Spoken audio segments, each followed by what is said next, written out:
Who's that handsome guy, Scott? You and Kathy there as you receive yet another well-deserved award, honorary degree from the University of Winnipeg earlier this week. Congrats on that, Scott. Hi to thanks. Gary and hi to Mitch Marner. Honorary means you didn't really deserve it, right? That's right. Right, Scott? Hey, that honorary doctorate from the University of Winnipeg is a great honor. When Todd Monder, the president of the university, first phoned me, I thought he was pranking me.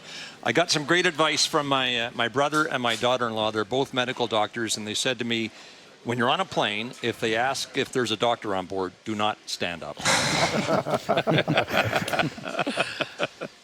All right, the Stars come to after hours, so Mitch Marner is exactly where he belongs tonight.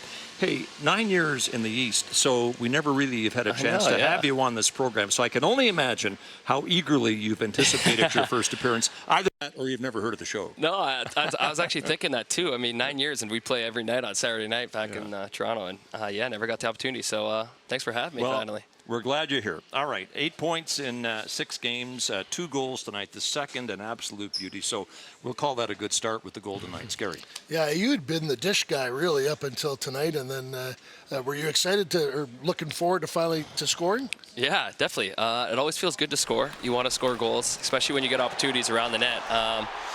Great play by Barb's there to find me in the slot, and I think you can see pretty excited. It always feels good to score goals and set up your teammates for plays and obviously win games. So any way you can contribute, it feels good. Just a little soft pass from Mark Stone to you there, and then a pretty slick move from you. Are you do you kind of pop your eyes open? I know you played with skilled guys before. There's a lot of skill at the top of this lineup. Yeah, definitely. I think that's what I've talked about for quite a bit of time here now.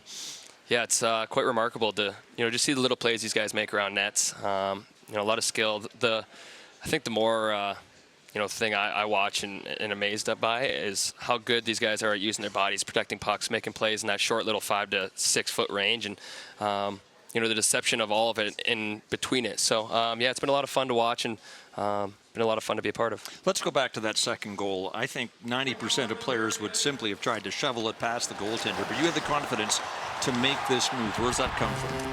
I think just a long time of practicing skills in summertime and doing crazy things throughout my life in summertime as well, and just practicing and trusting my abilities around the net and in tight. Like I said earlier today, I think on that play that, usually in those plays, I know goalies want to try to poke check you and get that puck off your stick as quick as they can. And for me, I just tried to draw it back a little bit. Lucky enough was around to get around it the first time and then pull it to my backhand and kind of get it up quickly. All right, 9 years with the Toronto Maple Leafs as one of the team stars. So clearly not an easy decision to leave, but one that you were well entitled to make. There was a lot of emotion around your move, none more so than in this video by Paul Bissonnette. Biz, please. Oh, God. Mitch Marner getting traded to the Vegas Golden Knights. Oh, man. Oh, jeez.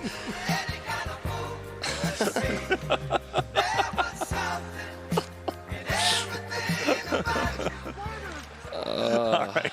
Well, that's Biz at his best. As farewells go, how would you rate that one? Yeah, that's pretty funny. I think one of my buddies sent that to me. Obviously Biz is a pretty funny guy. He's pretty funny for TV. So, when I got that sent to me, I was laughing pretty good. All right, we're going to be serious here for just a second. As I said, you were well within your rights to make the decision to leave, but I can't imagine, because you were, a member of Leaf Nation by birth, can't imagine that as you pondered the decision, you didn't have some sleepless nights. Mm-hmm. How difficult was it? Yeah, very difficult. There was a couple definitely sleepless nights. Just thinking up of a massive decision that not just for me, but for my family, my wife, and my son as well. And it was super tough. It was not an easy decision at all. And it was, like you said, sleepless nights and tough moments at a time, but tried to make the best move that we thought was going to be best for our family going forward. It was clear, though, that Vegas was your preferred destination, and your arrival, as well it should have been, was high profile. Gary. Yeah, this was really fun. I was actually I'm at the very back there, and it was so cool to see you arrive, and you had just such a huge smile on your face. What were you feeling? A lot of emotions, yeah. I mean, that was my really first time putting on that jersey, and I just remember kind of right there, I'm looking at my son and my wife and just seeing the smile on their face, and my mom was right there beside us too with tears in her eyes, and Yeah, Miles was pretty young at that point in time wearing his Vegas jersey, and yeah, it was a really emotional time. A lot of fun. I was very appreciative of the love I got coming into that building. I had a big smile on my face because you're a great player, and I was excited that you were joining the organization. I got a text from Mark Stone like, "Hey Gary, you're smiling a little bit, a little too much there. I'm a right wing too." Yeah. And what's it been like for you? Like, there's all these adjustments.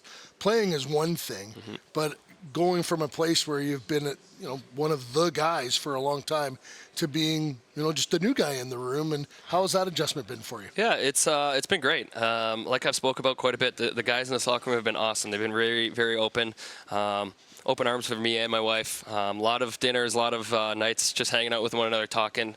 The locker room's always pretty talkative in there, of giving it back and forth to guys. So, starting to really feel like at home here in the last couple days and week, really. So, liking how it's going, and just got to keep growing. And, I'm a pretty vocal guy and a pretty chatty guy myself. So, I'm starting to really open up and, kind of just do my part as well.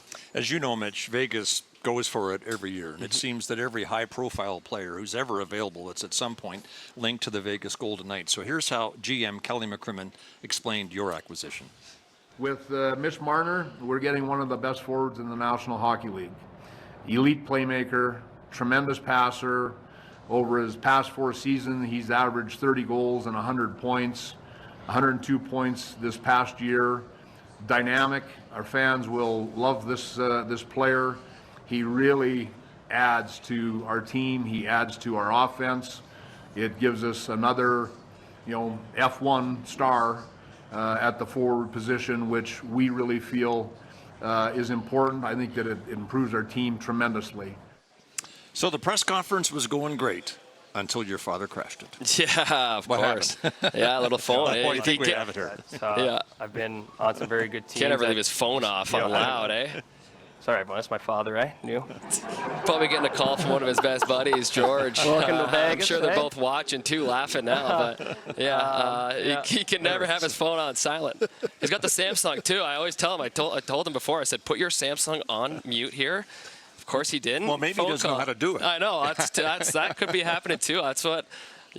We all have iPhones in the family other than him, so we got to do the group chat. We get the green message coming through. I'm like, oh my god, dude, like just get an iPhone. But no, he's in love with his Samsung. Won't change it up. But yeah, he can't help him. I don't know how to work the thing. All right, Gary, pressure or lack of it? Yeah, actually we talked a little bit about this yesterday, that obviously Toronto is that hotbed that, there's so much media. You get in the car, it's on the radio, turn the TV on, it's on the TV. And here, it's a different pressure because it's from within, it's bubbling to win. Does it take away from you that there's not that external pressure, or does it make it easier for you to play a little more freely? Well, I think we talked about this yesterday, and I know there's always this talk of like the extra pressure and everything like that, and I think as a hockey player, as an athlete, you put the most pressure on yourself to be the best player every single night, to contribute to win hockey games, to make your team the best it can be. So I think the added on pressure, is not really as a big enough thought as people make it out to be. I feel like as a star athlete in the hockey world or in the NBA world or in, the NFL world, a lot of guys from top to bottom want to be the best every single night. And that's just something that I think runs in the hockey world, especially. There's some added on pressure maybe in a way, just because everywhere you go, you're getting love, or you're getting people that, want to cheer for your team. And, but as an athlete, I think you put the most pressure on yourself just to be the best every single night. Go ahead, Scott. I'm going to say life in Vegas. We've got a shot of you here, I think, at a UFC fight. Yeah. So this leads me to ask the recognition factor in Vegas. What's it like? Yeah, it's great. You still definitely get recognized. People just come by and say hi, and big fan, and happy to have you here. And it's been awesome. They've been really respectful, and really have enjoyed it. I remember years ago, Craig Rivet, a defenseman, was traded from Montreal, which is a cradle of hockey, to San Jose when Joe Thornton was in his prime there. And after the first practice that Reve had there with the Sharks, they were in the room. There's no media around. And he says to Joe, when are they going to open the room? And Joe says, the room is open. Yeah. Does that in any way sound familiar to you here? Weighed against what you faced in Toronto. Yeah, definitely.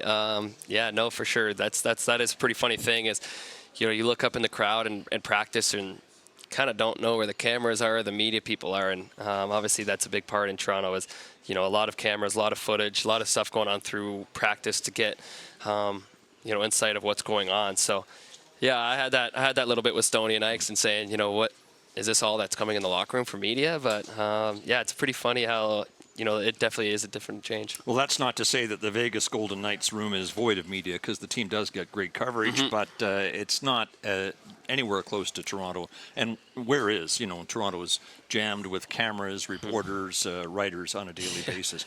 Okay, here's a video question for you. Okay. Hey, Mitch. Oh, big fan. What a legend. Just wondering who your biggest veteran influence was in your time in Toronto. The great Patrick Marleau. Yeah, he's one of a kind human. I got so much love for him and Christina and all four of the kids.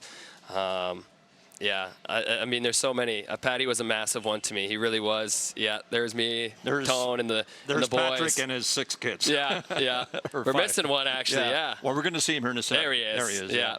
I know. It's crazy now. I mean, they're growing up. Like, when we saw them last, it's crazy how much they've grown up. And now it's hilarious to see them and, how much fun we still do have with one another when we hang out. And, mini sticks is still a mandatory regardless whenever I go over to their house. So it's a lot of fun.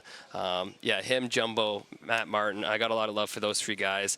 List goes on pretty good, too. I mean, I had some awesome vets around me to really take care of me when I was younger. And Patty was definitely one of those guys who took me and Austin under his wing so well and brought me and him into their family, really. The best or most important thing you learned from Patrick Marleau? Ooh, that's a good one. There's a lot of different ones. I think what Patty did so well is, regardless of the outcome of a game or how he played, the next day he always came in with the brand new attitude of, it's a new day to show what you can do. The last night doesn't matter anymore. It's a wash now. It's time for a new day. Time for a new day to get better, improve something of your skill or just off ice wise. And that was something I really appreciated. Just how open-minded he was, and how great he was in that aspect. Okay, 9+ years in the league for you, and you have long since established yourself as one of the game's great setup men. Here is probably your most famous setup ever. And off the drop, McDavid went forward and nearly got a shot on. And Carr sends it around. Marner waiting. Connor McDavid scores! Connor McDavid for Canada! Gary. I was there. The building was really charged. There was a political atmosphere. It was, that the Americans had really made a big push. Yeah. And, you're out there in a key moment with McDavid. What went through your mind? Just so everyone's clear, Marner to McDavid in overtime to win 4 Sorry, nations. Yeah. Well, actually, Landon was the oldest one of the Marleaus, and his birthday was just passed. I think he turned 20, so I want to give a big happy birthday shout out to him. I haven't seen him in a while. Last we heard he was playing in the BC. Yeah, League, right? he is. So I want to give a big birthday shout out to him.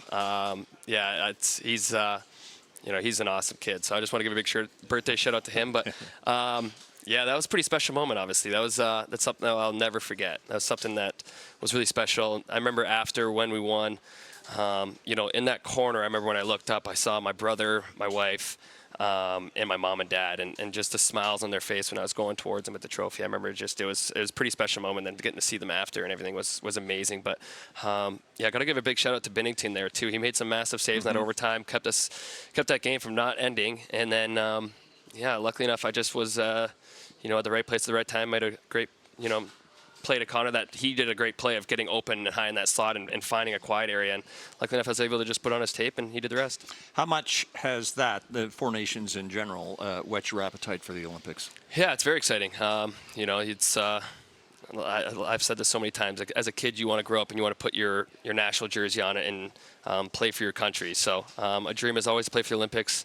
it's always a dream to put on that Canada jersey, and hopefully I get the opportunity and honor again. I think you represented Canada 5 times, but the Four Nations would have been your first best on best tournament? Yes. Yeah, it would have been. Other than, I mean, at World Juniors, I don't think doesn't count for that, and our World Junior team did not do well, so I don't want to talk about that. But well, we won't. You brought it up. Yeah, I know. Yeah, bad bring up time. But yeah, I think that would have been the first time for sure. Let's go back about a dozen years. What are your memories of this picture? Yeah, that's a lot of hair. I'm kind of coming back with it a little bit. I don't know where to get my hair cut here in Vegas yet, so I got to find a guy. But yeah, that was a lot of emotions. That was my first year. I just got drafted to London. I remember just how thrilled and excited I was. Maybe a glow-up season a little bit too, but yeah, just how excited I was to be a part of that organization. There were so many skilled players. There were so many elite players, and that I could learn off of through my first really 2 years there. So I was super fortunate to be a part of the Hunter group there. Like I said, there were so many guys top to bottom that had so much skill, but so much just discipline off the ice of what they did with their bodies, how they treated themselves. It was really special to be a part of. That was 2013 when the Knights took you in the first round of the OHL draft. Yeah. And a dozen years later, you're a Knight once again. Mm-hmm. 93 there, and then 16 in Toronto, back to 93 now. What was your thought process when you came to Vegas? Like, was it automatically, if 93 is open, I'm taking it? Yeah, definitely. Yeah, as soon as the call kind of happened with Kelly, that was, I think, the second or third question that came through was what number, and said 93 right away. He goes, I thought you were going to say that. We were ready for it. So, yeah, 93 was always on the top of the list. I always loved that number. Always got a lot of love for that number, and, coming back to be a Knight, it was always going back to 93. All right, now to the really good stuff. Your wedding to Stephanie, summer before last, looked like it was a blast. You danced your way into it. You danced your way late into the night, at which point it seems shirts were optional. Oh, yeah. You did know, Mitch, that this video was going to get around, didn't you? Oh, of course I did. Yeah, I mean, I think, you can't do much about it. You just go out and enjoy your wedding. I mean, it's once in a lifetime thing, you hope. And, that was a hell of a night. We stayed real late. We got the late warning, and then we had to pay the late fine, but it was all worth it in the end. I had so many great memories of that night that are a little bit groggy in a way, I guess, but I think everyone's wedding is supposed to be a lot of fun. You're supposed to enjoy it. You're supposed to enjoy it with all the people that come in from out of town, and obviously we had a lot of guys come from out of town that made the travel to come and hang out and celebrate that awesome weekend with us. So, it was a lot of fun to hang out with those guys, really just send it to the moon and enjoy the time. I was really interested to read that you and Stephanie have known each other since elementary school, so it seems like you were destined to be wed. Yeah, it's a long, funny story. Yeah, I went to school with her in Whitby at Pringle Creek. My family and her family kind of had a bit of a passing through. In grade 3, I dated her younger sister, which is a hilarious joke that we always bring up nowadays. Wait a minute, you were dating somebody in grade 3? What's going on here? I mean, it's dating, dating, whatever. You're dropping the lead there, Yeah, Scott. whatever. It's the sister part. Whatever you want to. So it's always an ongoing joke that was there. And then, she went to Western. I played in London, and luckily enough, we were able to meet back up. And I've been so fortunate to have her as someone by my side for a long time. And she's one of a kind. She takes a lot of weight off my shoulders with our family, and I'm very grateful to be a part of her family as well. They're such amazing human beings. Both our families just click so well, and that's something that you really want. And I'm very appreciative of her. Well, then last spring, the blessed event, Gary. Yeah, tell us about Miles, and tell us about MDM, please. Yeah, Miles. We always love the name Miles, and my middle name's Daniel, so my initials are MDM, and we always loved the name Miles, and we didn't know if we were going to have a son or a daughter at the time being, and we did a big reveal with our dog Zeus, and he was the one to kind of show us that we were having a boy, and we did a big cake with him at home and after a game in Toronto, and as soon as we knew it was a boy, we knew the name pretty much right off the heart, or right off the top, and from that point on, we kind of knew it was going to be Miles Daniel Marner, so I put it on my gloves, and then. It's been a blessing. He's been so much fun to be around. He's starting to really find his hands now. So every time you're around him, he's just clawing at your face, and it's been hilarious to see him with Zeus. He's starting to really see Zeus and see what he is, and kind of just wants to get around him. And Zeus has been awesome with him too. So he was born in the 4-day break between the two series, Ottawa and Florida, last spring. So you couldn't have timed it any better. You said that Stephanie was an absolute beast during delivery, but I think you meant that in the nicest possible way. I did. Yeah. I always say beast is the best way possible. I use it as a very good thing. So Yeah, she was an absolute warrior. We were there for 3 days or 2 days it was, and she I think went 30 hours no sleep pretty much, and it was incredible to watch. Just try to be there for as much as you can, and once everything really happened and everything came up great, it was just like, I don't know. I think you guys know the moment. It's just like breathtaking. It's amazing. It's so special. And then afterwards, when you get to see your family come in and hold your son for the first time, and both sides, just how emotional they were to see their grandson. It was really special. And she was an absolute warrior, like I said, for those 2 days. All right, quickly. Fathers generally are huge supporters of their sons in the game, and your father, Paul, obviously the same. Here he was watching you in a AAA tournament in Michigan. This was part of I think we have it. This was part of a CBC report done at the time, and he was asked about his commitment to your youth career. Hours out of a week would be dedicated to driving, watching the practice, the games, back and forth. So it's about 20 hours for me. Again, I only have the one. Paul Marner admits he sometimes goes overboard. Oh, Nick, are you kidding me?